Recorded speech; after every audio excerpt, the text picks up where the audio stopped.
Good morning, sports fans. This beautiful Saturday morning, February the 26th, 2011. You're listening to the Cheap Seats on 96.3 WLCN. My name is Cameron Kurtz, and I'm out here at the Christian Village this morning. And if there ever were an Academy Award given to the performance, to a co-host in a supporting role, the Oscar would have to go to Josh Komnick. Well, gee, thanks, Cameron. Not quite worthy of that too, but we enjoy doing it, and we want to thank all our listeners and the Railers last night with a big W at Lobernica to wrap up the regular season. Cameron, we were just talking about this on the way home. The statistician for the Railers, Mr. Andy Fitzpatrick, and myself. Wow, what a quick season that has gone already, not only for the Railers, but every team here in Lincoln and Logan County. That boy, it flies by when you're having fun, and the Railers have had a lot of fun this year.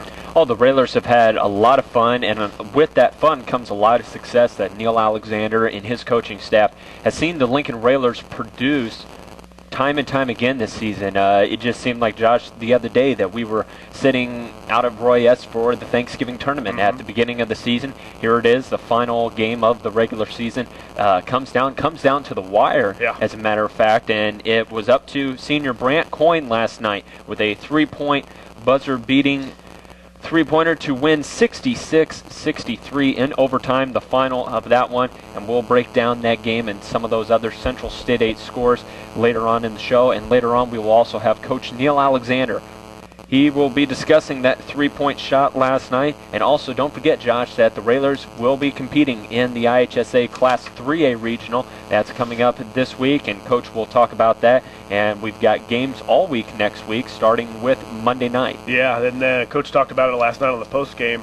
What an exciting week really for basketball here in Lincoln. You know, not just a chance to see the Railers, but any one of these teams could be anywhere from a 1 to 2 seed in any other regional, probably in the state of Illinois, let alone right here in central Illinois. But you've got, of course, the number 1 seed, Lincoln. Your Lincoln Railers will play 7:30 on Tuesday night. The number 2 seed, Springfield Lanphier. 3, Sacred Heart Griffin. 4, the Potters from Morton and Springfield High School is the 5th seed. The first game of this 2011 Lincoln 3A Boys Basketball Regional will be 7:30 Monday night, Morton taking on Springfield. And Lincoln is going to get the winner of that game on Tuesday night at 7:30. Wednesday night, 7:30, Springfield Lanphier versus Springfield Sacred Heart Griffin. That'll be a good game. Springfield Sacred Heart Griffin might be the hottest team right now in the Central State 8. And then Friday night, hopefully the Railers will be there. 7:30, the winner of course, game 2 and 3 will take on each other Friday night, March the 4th, 7:30 for the regional championship at Roy S. Anderson Gymnasium. So if you're a fan of basketball, fan of the Central State 8, you saw Morton earlier, who has a really good team.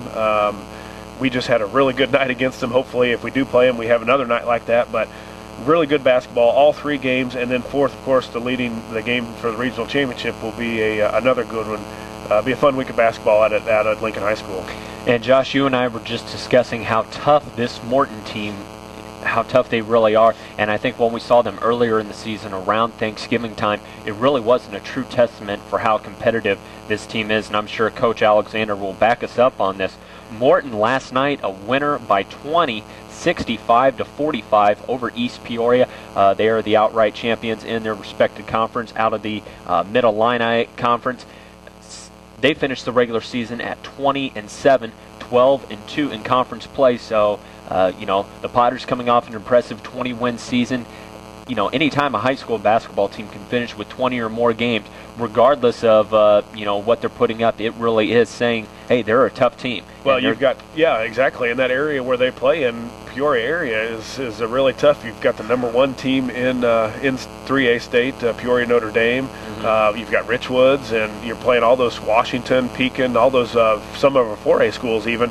And that's a big win, a big conference win for the Potters, 12-2. That's the 2nd straight Mid-Illini Conference that they've won. So a pretty good 4 seed, a pretty good 5 seed in at the Regional 2. Springfield High School has beaten the Railers twice this year. So tough regional all in all for anybody who wants to come out of that regional.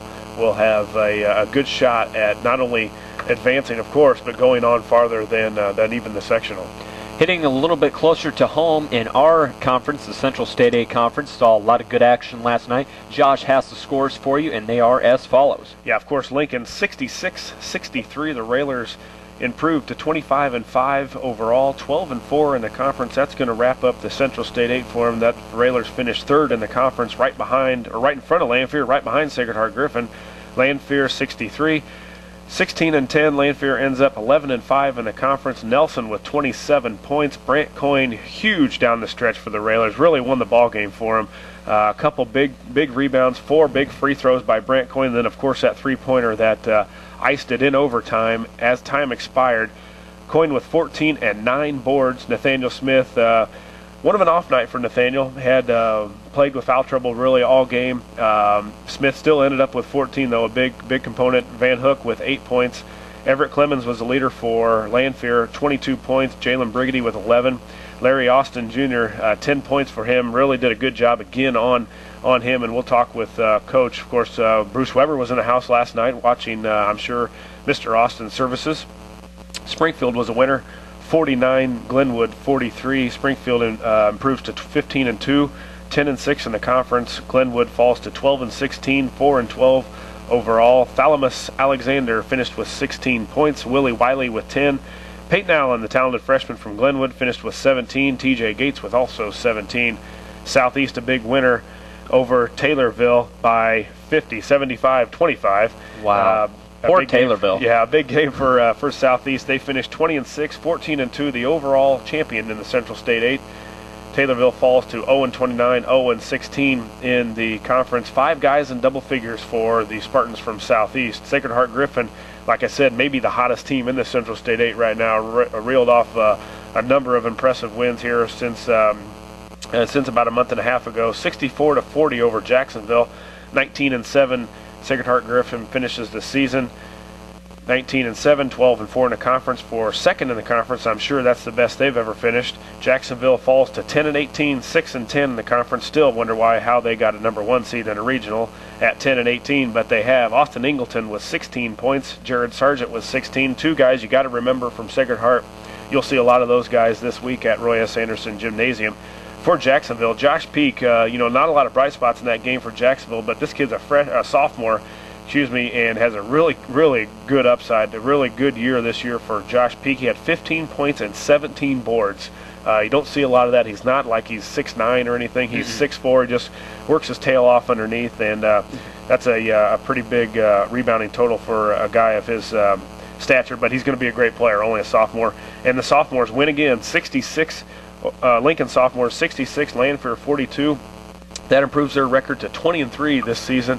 They're finishing up their season today at Jacksonville, playing a little bit of a shootout type of round-robin tournament. They've got 2 games. They play Jacksonville and Chatham today. Coach Greg Alexander, looking for going up to 22 wins if he can take care of business today. Those guys have played great all year. We've seen come-behind wins. Last night they really took it to Lanphier and played exceptional for Coach Greg Alexander.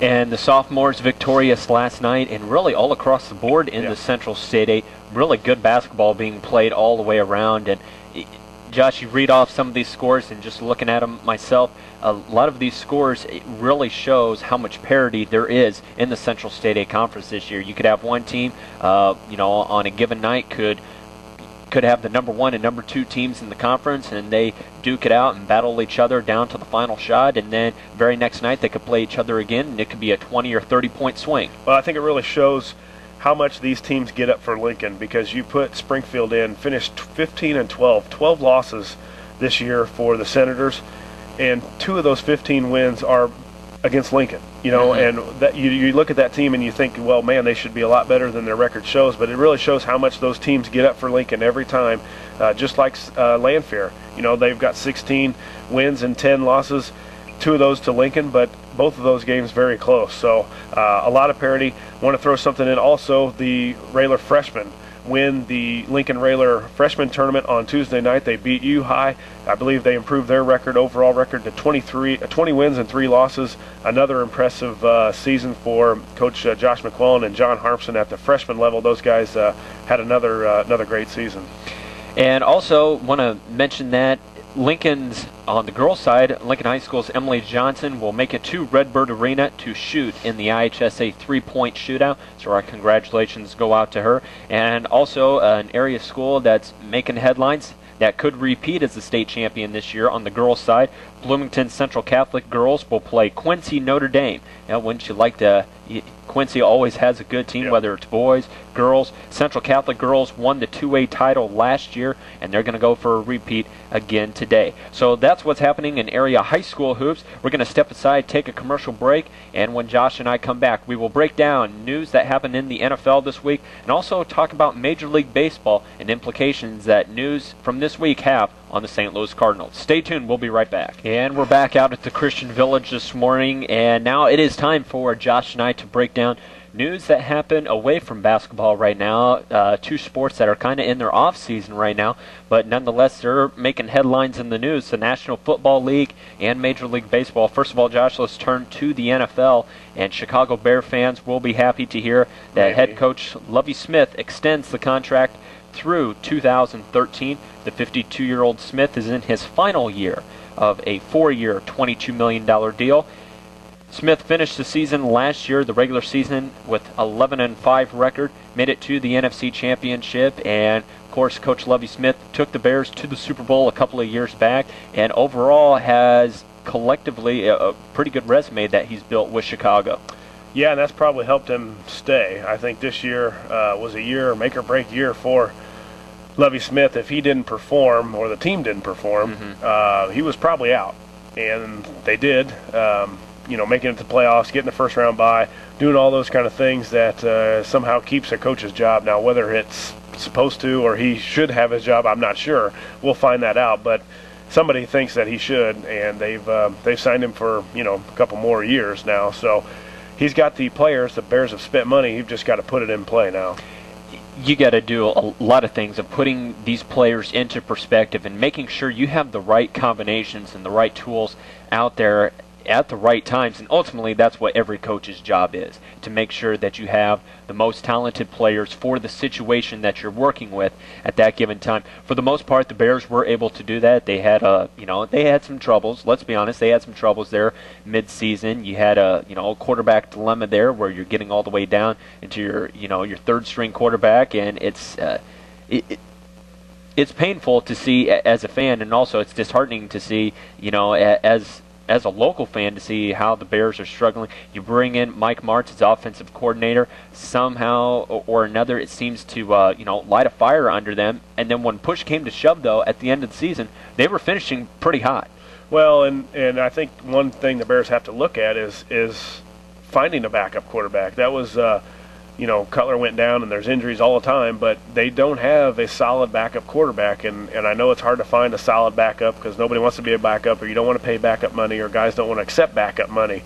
But somewhere the Bears got to find somebody that can take Cutler's spot if he does go down, get hurt, sick, whatever, that keeps the Bears flowing. And that's what happened when Cutler went down. We just didn't have anything behind him to pick it back up. Thankfully, the defense is good enough to keep us in most games.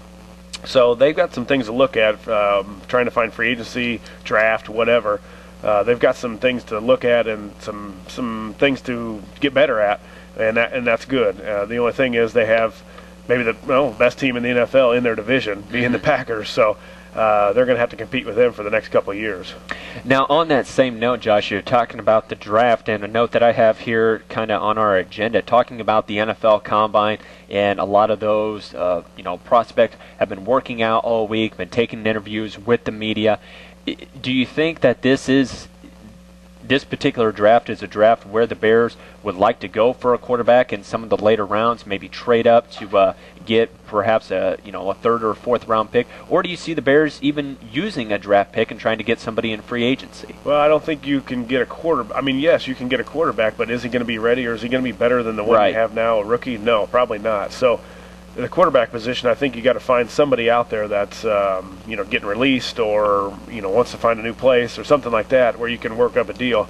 I don't think a quarterback finding one in the draft is what you need exactly right now. There's other things that the Bears need, wide receivers, things like that, to fill the void that they need help to somewhat try and get past the Packers in those playoffs.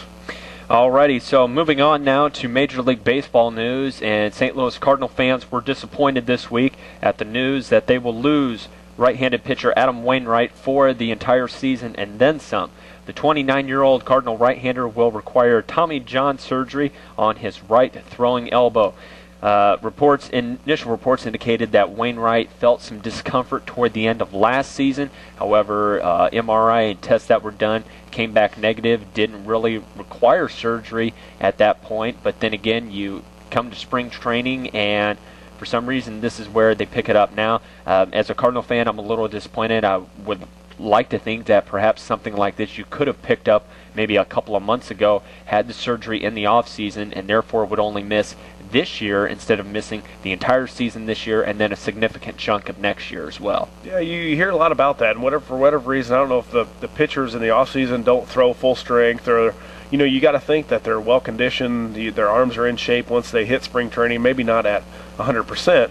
But, a lot of those things happen when you get to spring training. The guys start throwing full strength, and here's a little tingling in the elbow, and now we've got to go under the knife. So, yeah, for Cardinal fans, it's got to be a big loss. You're second in the Cy Young voting last year, 20 wins, all those kind of things, especially with all the turmoil that Pujols has brought to the Cardinals this year. Nothing, it's hard to add something else to it.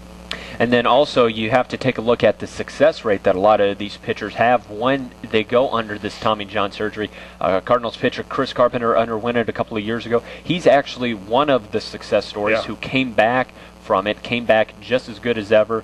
And some that don't even come back. Yeah, some don't even come back at all. And the ones that do come back usually don't come back full strength. The Cardinals were lucky enough that Carpenter was able to come back from it, came back full strength with it. But anyway, kind of moving off of that thought then, what are the Cardinals going to do with their pitching staff? You take away Wainwright, a starting pitcher. Some would argue and say that, hey, he's our ace pitcher. He's the guy that we want up on the mound more times than not. Okay, that puts more stress on Carpenter. And then going through your bullpen in your starting rotation, you got to find, maybe one of those relievers, possibly bring him up into a starting position. I think it's hard to bring a reliever to a starting position already in spring training because you've got to build that arm. His arm's built for 2 innings, 1 inning at max power, where these starting pitchers are built for 6-7 innings and not necessarily full strength the whole time. So I think, for me, I would be looking, if you don't have anybody in AAA, AA, somewhere in that area where these guys have been built for a starting position role, where those arms are built for the innings that a starting pitcher needs. It's gonna rely on a lot of those pitchers that Kyle Loesch, those kind of guys to step it up now. When somebody goes down, somebody's got to step up, just like any sport. And pitching is maybe the toughest thing to come back to, being that you've only got so many of those guys that can throw strikes. And the Cardinals had a little bit of trouble there about mid-season through, and then it seemed that August was a pretty good month for them, but then they got down toward the latter stretches of August and into September, and for some reason we just couldn't get it clicking. And we had lots of problems there with hitting, with pitching. The list goes on and on, but now you add this to the list of problems, and as a Cardinal fan, it creates a more headache for you. Also, Joe Torre, the longtime manager of the Yankees and manager of the Los Angeles Dodgers, who retired this year, decided to give the reins over to Don Mattingly. We knew he wasn't going to stay officially retired forever. He accepts a new job with Major League Baseball, becoming the vice president of baseball operations. What do you make of that? Exactly, I want to know, what is the vice president of baseball operations? What does that job entail? I'm not quite sure, but it's so, and I can see where it comes hard for these guys who have been in the league so long, and they just don't know what to do with themselves after, if they do retire, and they've got to keep doing something. Well, this guy's surely got enough money, and he's old enough, go to Florida and retire, or Arizona, wherever you want to go, and, hang it up for a while or forever. But, he is a good guy. He's done a lot for baseball, and whatever this job entitles, I'm sure he'll do good at it. Josh, we're in the final week of February right now, and as soon as March 1st gets here, you're going to have a lot of your college basketball analysts go through bracketology, and you're going to have a lot of those guys break down game film over the last year, and now's the time where a lot of the college coaches are saying, hey guys, this is make or break. A lot of college teams are finishing up their regular season before you get into those conference tournaments, some that'll begin as early as next week. And, you know, an interesting stat, you can't help but notice Duke right back up there. They're back at number 1. You had interesting turn of events there in the last 2 weeks. Ohio State was number 1. They get beat. They fall in ranking.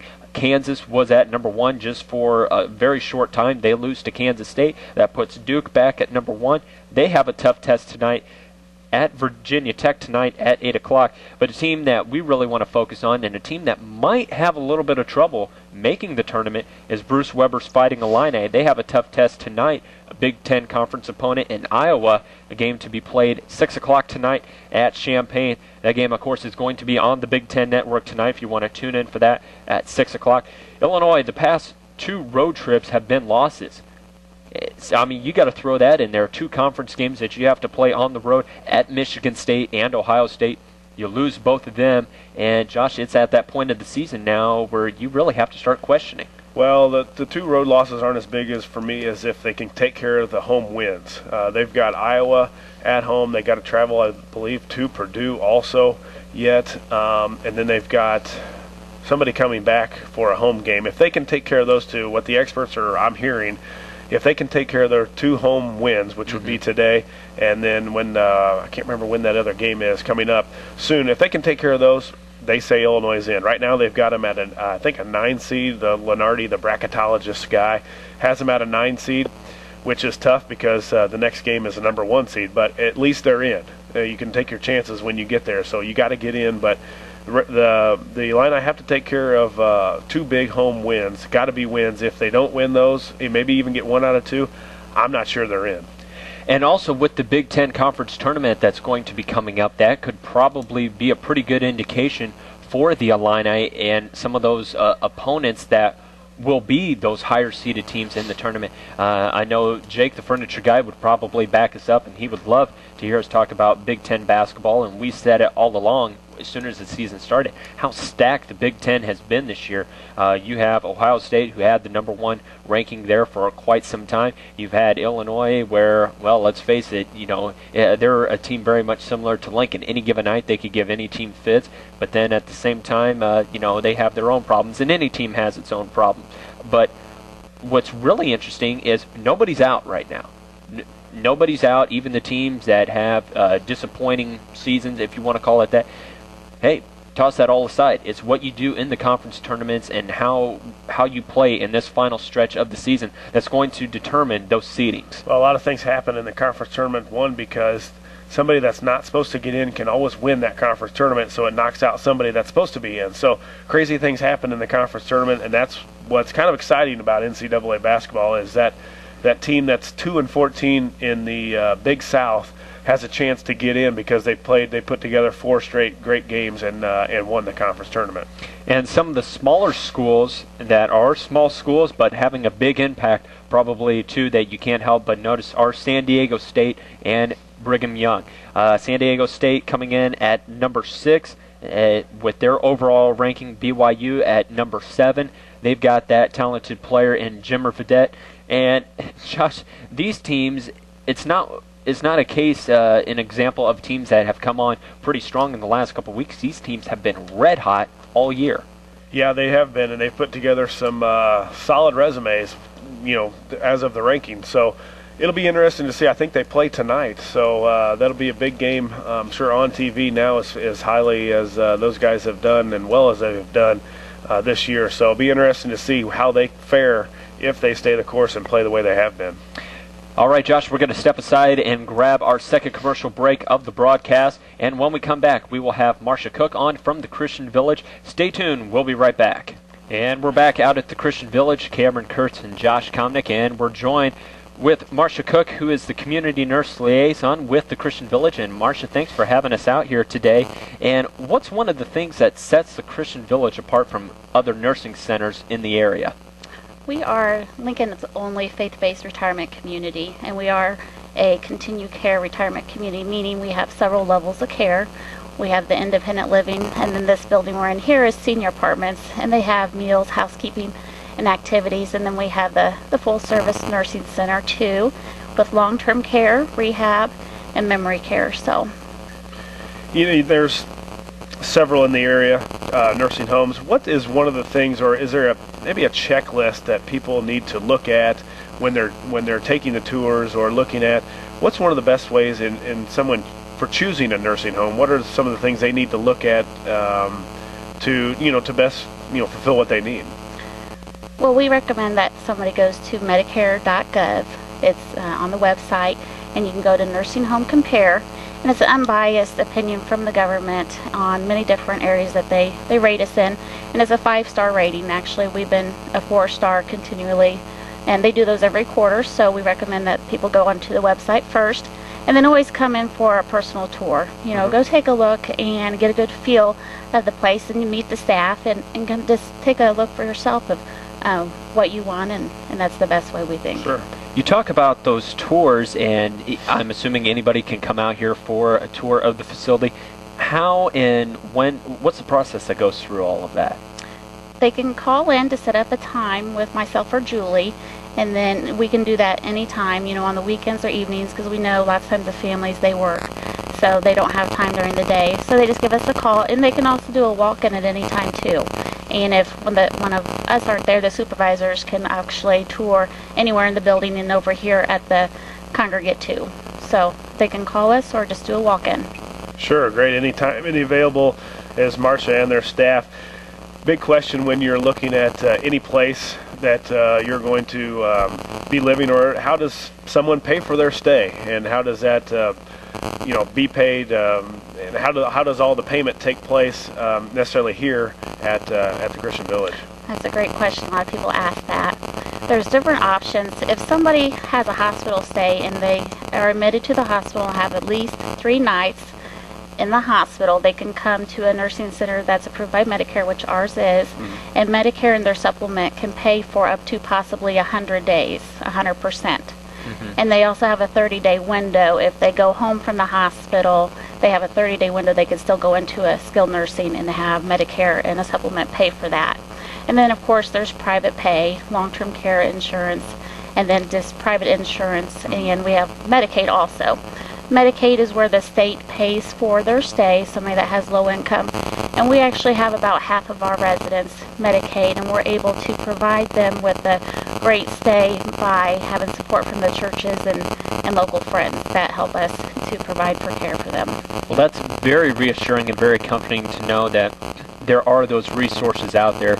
And when it comes to payments, sadly enough, a lot of times it's the children or the grandchildren of these individuals who, the cost is passed on to them. But just how comforting is that to know that there are resources available and there are those sources.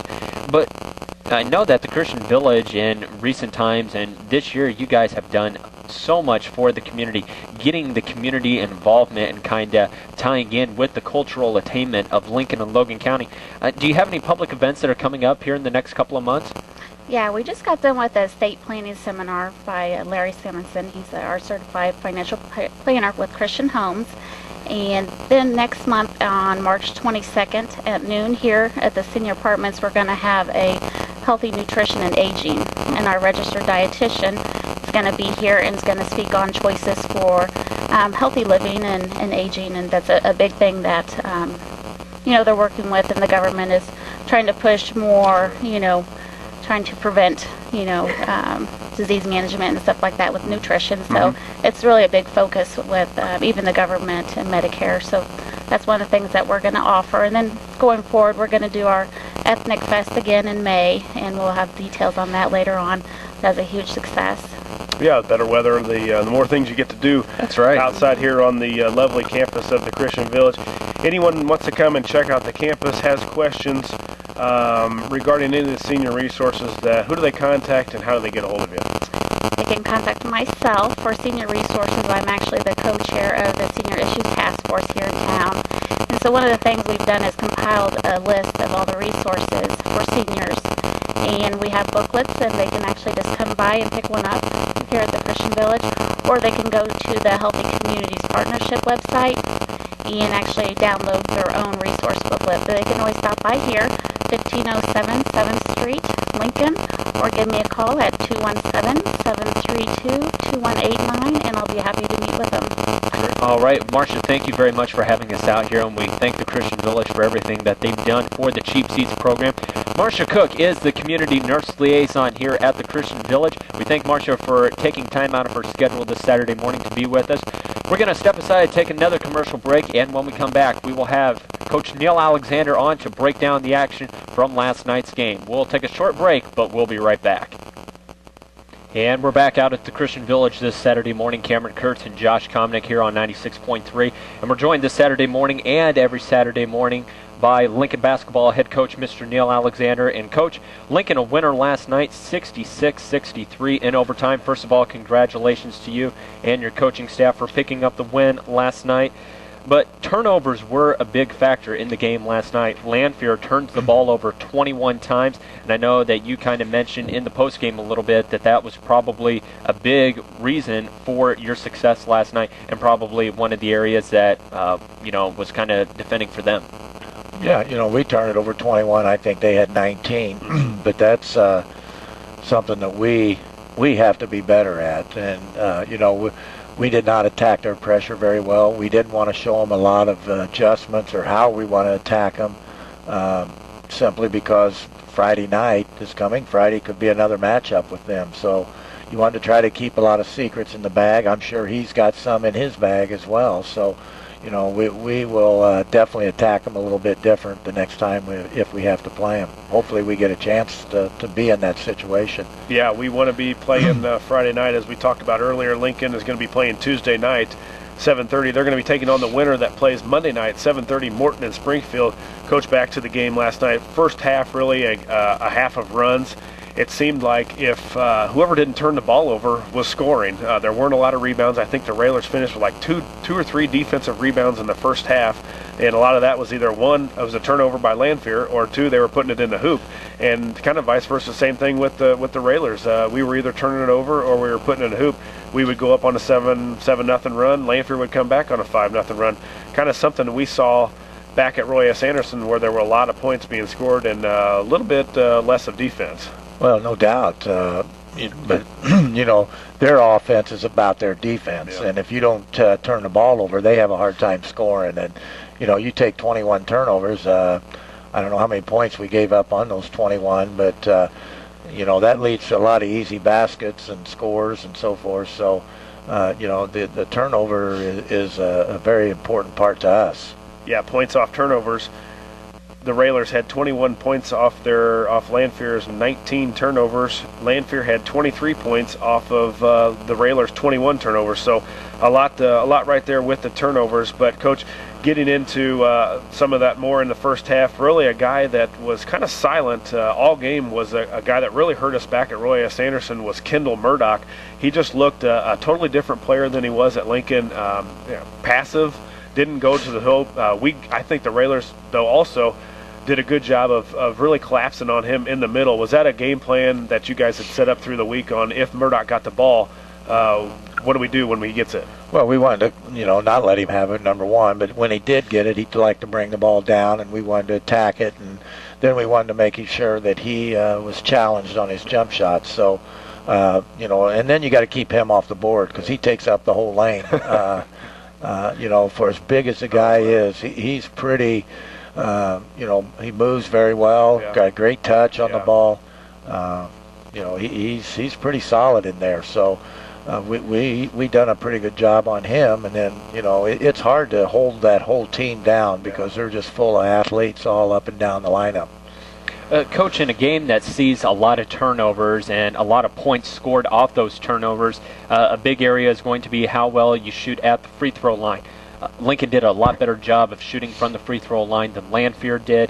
Lanphier 10 of 20 from the charity stripe, Lincoln 15 for 16, and that's probably going to help you a lot more when you're shooting better on those free throws. Well, the free throws, I say all along, you're going to win probably 8 to 10 games throughout a season from the free throw line, or be decided from the free throw line. And four of the 5 losses that we have, we miss free throws in crucial times. And you know, if we make our free throws and shoot where, you know, I feel we should, but, you know, I have a high range that I think that we should be shooting as far as a percentage goes. But if you don't set the goals high, then it's hard to reach. Railers 22 of 46 from the field last night, 47.8%, 7 of 17 from the three-point line for 41%, and 15 of 16 from the line, 94% for the Railers. The Lions shoot 25 of 48 for 52%, 3 of 9 from 3. That's 33%, and 10 of 20, like Cameron said, 50% from the free throw line. Jordan Nelson led the way for the Railers, 8 of 18 from the field, 4 of 12 from the three-point line, 7 of 8 from the free throw line, 27 points, 6 assists for the senior Nelson. Nathaniel Smith had 14, plagued by foul trouble most of the game, 5 of 14 from the field. He had 14 points and 10 rebounds for Smitty. Brant Coyne, wow, I don't know if we win that ball game without Brant Coyne last night. Huge in the fourth quarter, huge in overtime. He was 4 of 6 from the field, 2 of 3 from three-point land, 4 of 4 from the line, 14 points, 9 boards for the senior Brant Coyne. Christian Van Hook also had 8 points and 4 boards, and 3 points from Jordan Gessner. Coach, late in the game, talk about what Brant did. Not only the, you know, a lot of people are going to remember that three-point shot, but those 4 free throws, a couple big rebounds on some layup misses by Nathaniel Smith, really I thought was the deciding, got us to be able to get into overtime. And Nelson hit a tough jump shot, but Brant's play big, man. If he can get that out, the last 2 weeks of what we've got out of Brant, if we can keep that going, well, the Railers are going to be tough. Well, he makes us better because he gives us another option, and you know, he was big. I mean, the rebounds that he got, there's a lot of things that you know, don't show up in the box scores, but the free throws, making 4. I mean, he wasn't even, you know, I felt good with him going to the line. And as a coach, you got a feeling when a kid goes to the line, you know, when you're sitting there and saying, okay, we got this guy here, what do we got to do? And, but I felt real good with him going. He's kind of in tune right now, and hopefully he's seeing the end, and he doesn't want the end to come. And you know, if that's the case, he could make us a pretty hard out here in the tournament. So, you know, we want to make sure that he stays focused, and as well as the other kids. Yeah, I'll talk about that last play real quick, Coach. You kind of isolate Nelson off the one side to the right side and let your player go to work, and he did. Got in the lane, missed the layup, but Coyne again right there saves the ball out of bounds, does a great job of throwing it back to basically almost half court where I believe Austin Kirby was. Kirby's looking. The shot, you know, the clock's running down. And one thing I noticed, Brant, you save the ball like that, and there's 4 seconds, a guy just says, I'm done. You know, I did it. I'm not going to shoot it. I'll just sit back and watch. Hopefully somebody else makes it. But he didn't do that. He went to the three-point line, and Kirby, a couple guys drew to him. Brant doesn't stay out of bounds. He does what he's supposed to do, goes and sees if he gets open. Kirby finds him, and he throws it up. And we saw it from where it was. It looked good. You said it was good from where you were at, and nothing but net. Yeah, I mean, he had dead center. And, you know, Brant, he's out there. You probably wouldn't have known there was 4 seconds left in the game. He's just pretty cool, and you know, it was a great shot, and you know, it went in, and that's really good for him. Yeah, pretty cool quote in the paper this morning that he said something like, this has never happened to me. All these guys come rushing at me. He said it was pretty neat. Yeah, he probably was running away. Coach, I know one thing that we were talking about mid-season, and Josh and I were discussing it earlier when we were taking a look at scores from the Central State 8, but this was a very different Lanphier team than we saw 3 weeks ago when we hosted them at Roy S. just a couple of weeks ago, a team who came with a lot more intensity, and you know, last time we faced them, we scored over 90 points, and that just goes to show you how much parity there is in this conference. Well, I thought the top 5 teams in our league were very solid and they could win any night. And, you know, I think for us playing Southeast, we were a tough matchup for them as they were for us a year ago. So, you know, and then the others, you know, they all create matchup problems for us. And that's about our league. And like I said, we're better off playing teams outside our league that don't see us every day. The coaches know us. Coaches have got probably ungodly amount of tapes on us that they spend time and do and so forth. So, you know, again, we did not attack their pressure very well. There's some things that we can adjust to make sure that we take care of that. And, you know, if we get that taken care of, you know, and eliminate the 21 turnovers, and, you know, Smitty played in foul trouble most of the night, and even, you know, in the fourth quarter, he had 4 fouls, and, you know, he didn't challenge anybody, right, you know, when they came at him to keep him on the court and everything. So we just, we'll make adjustments, but again, hopefully we'll get that opportunity to play in that Friday's game. We got to take care of business on Tuesday. Yeah, Coach, talk about, you know, just another regular season out the window really quick. We were your stat man, Andy Fitz, and I were talking on the way home. Man, has it gone fast. We were just thinking we were in Collinsville a couple weeks ago, and now we're heading into regionals, which that regional starts 3A, Lincoln 3A boys basketball regional. Game 1, Morton and Springfield. Game 2, the winner of that game will take on Lincoln at 7:30 Tuesday night, which that Tuesday night is what they want to call the Red Out for all of you fans that are wanting to participate. We want everybody to participate. Penn State has the white out. The Rayler cheerleaders want it to be a Red Out, and you can buy the Red Out Rayler Nation Total Domination t-shirts at some of these places around Lincoln: Blades, Bright Ideas, Little Caesars, and from any cheerleader that you can find running around Lincoln, you can get one of those t-shirts. So hopefully everybody takes part in that and is supporting the cheerleaders, the Red Out.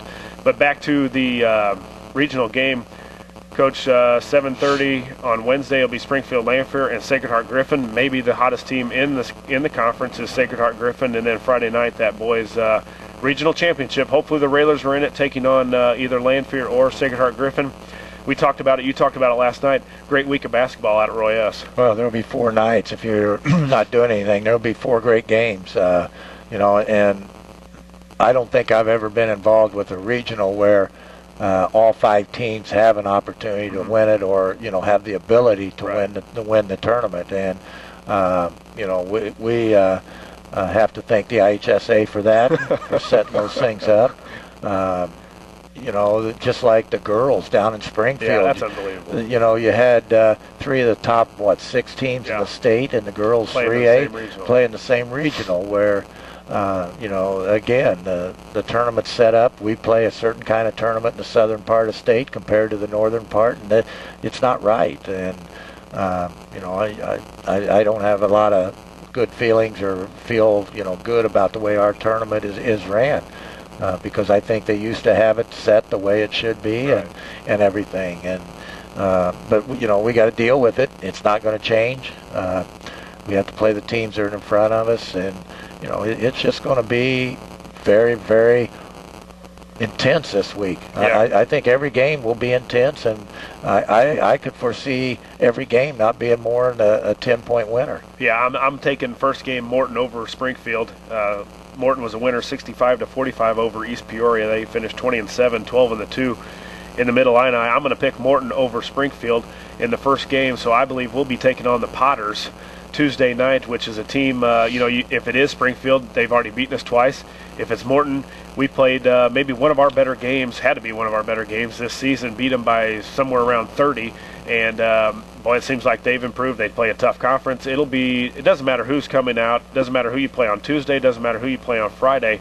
Any one of those teams, like you said, Coach, is capable of coming away with a regional championship, and not only a regional championship, but it's a really good path if you can get out of this regional. You know, I've said it before. There's no roadblocks. Right. There's no absolutely set in stone like a Champaign Centennial's been the last couple times, or Peoria Central. Right. You know, it's got a roadblock for you. And you know, for us, you know, there's certain things that you know, on a given year has to happen. This team needs to beat this team. This team matches up against this team and has a better chance of beating them than we do. Right. And I don't foresee that this year. I feel that, you know, I've said it. I think we could go and play a long time in the state tournament, but I also know that we could be done early. And it won't be losing to a rum-dum team, because these teams are good. And you know, I think what's really going to help us out is the support that we have at Roy S. and people coming out and helping us get through. And you know, we have kids that donate time and really commit to our basketball program, but I think it's a total community thing that we go about here. Sure. You know, our cheerleaders are involved, our POMs, our band, our community, and you know, it's easy to get pumped up to play and be you know, focused to perform. And you know, I hope our kids understand that you know, that they have to be prepared. Yeah, if we've ever needed a home court advantage, it's going to be this week, Right. Tuesday and Friday. Both nights, hopefully we're playing on both on Friday night and thereafter. But we know the Railer faithful will come out, get those Railer Nation Total Domination T-shirts. Let's have a red out at Roy S. And we know they'll be there in full force. The Railers will be there in full force. I'm excited. I'm ready for a good week of basketball. I'll be at every game, so I'm ready for it. I'll be at every game too. As if there was another alternative, Josh. We really don't have a choice. Coach, just real quickly here as we're kind of wrapping up and kind of collecting our final thoughts here. A team that we'll see Tuesday night, Morton. It's really. I guess what I'm trying to say is to kind of put it all into perspective. Morton's going to be a very different team than what we saw at Thanksgiving. A team that, you know, has a lot of competition and sees a lot of competition, some of those in the 4A schools. A game at Thanksgiving where we played pretty much lights out the entire way through. That's probably not going to be the case this time around. What's an area that you want to focus on? Well, first of all, you know, we're talking about Morton, and if Morton's got that same mindset, Springfield's good enough to beat them. Yeah. You know, so they've got to focus on them. A positive thing that we have for us is if they're not focused on Springfield and they're preparing for Lincoln on the, you know, this week, just kind of giving in to Springfield, Springfield will beat them. So that's a positive thing. So I think their coach is very good. He's very young. He knows and understands how to prepare a team, so he's going to be spending time on Springfield. So if they win on Monday night, it has to be a quick turnaround for them and come right back to Lincoln. You got bus rides. You got no practice time. Somewhere down the line they'll have a walkthrough, but you know, walkthroughs are kind of hard to really get things across. But you know, at this point in time, you know, for us, we worry about how we want to play. We do know how we want to attack people, and I'm sure he's the same. So we have to just concentrate on, and I've told the kids the last 3 weeks, our defense and rebounding is going to take us as far as we want to go. Yeah, the defense and rebounding has done the job. It's definitely been better here in the last 2 to 3 weeks. And, you know, I don't remember a time where one guy has a double-double, Nathaniel Smith. We've seen that before this year, but another guy with 9 rebounds, Brant Coyne, almost a double-double for himself. I don't know if I've ever seen, I'm sure maybe I have, but two guys in high school, one with 10, one with 9 rebounds. Sure, haven't seen it out of the Railers for a long time. Oh, no doubt. And if those two guys continue and we pick up some other ones here and there, you know, we out-rebounded an opponent, I think, for the 3rd straight time. So you might go back in the records and see if that's a record. But, you know, we got guys that are rebounding, and you know, I was surprised when I saw it because it just felt like last night that they were getting every rebound, every putback and things. But I guess when you score on layups and things like that, and we had our scores, you know, we didn't have a lot of missed shots. When a team shoots a high percentage, there's not a lot of rebounds out there. And so you better get what's out there and take care of them so you get other opportunities. Yeah, a lot of makes, a lot of turnovers doesn't lead to a lot of rebounds. So the Railers did their job. Winners 66-63 wraps up the regular season for the Railers. 25-5, 12-4 in the conference. That's good for a 3rd place finish. Went Southeast, and then Sacred Heart Griffin, and then Lincoln, then Lanphier. So another successful season, Coach. 25 wins. We want what is it, about 5 more, 6 more? 7 more. We need 7 more wins. He's got it down to a science. 7 more wins, and we're bringing home some iron. So I'm ready, and I know the Railer Nation is ready. Let's get to Monday night so we can watch some basketball, and then Tuesday we'll be talking basketball. And Tuesday night we will take on the winner from Game 1. That Game 1 Monday night we will take on the winner of Morton and Springfield. Kind of pick your poison in that one there. That game will be played 7:30 Tuesday night, and then hopefully Friday night Lincoln will be playing in the championship game, and we'll hopefully be taking on the winner of Lanphier and Sacred Heart Griffin. That's going to go ahead and wrap it up for us here on the Cheap Seats this morning. And Coach Alexander, we thank you for taking time out of your schedule this Saturday morning. And hopefully we can talk to you again next Saturday morning and hopefully be talking about Railer Regional Championship. That's going to do it for us, for Josh Komnick and for Coach Neil Alexander, for our technical producer Paula Kodat back at the station, for our general manager Jim Ash. This is Cameron Kurtz thanking you for listening to the Cheap Seats on 96.3 WLCN. Railers back in action Tuesday night, and until then, we'll see you down the road.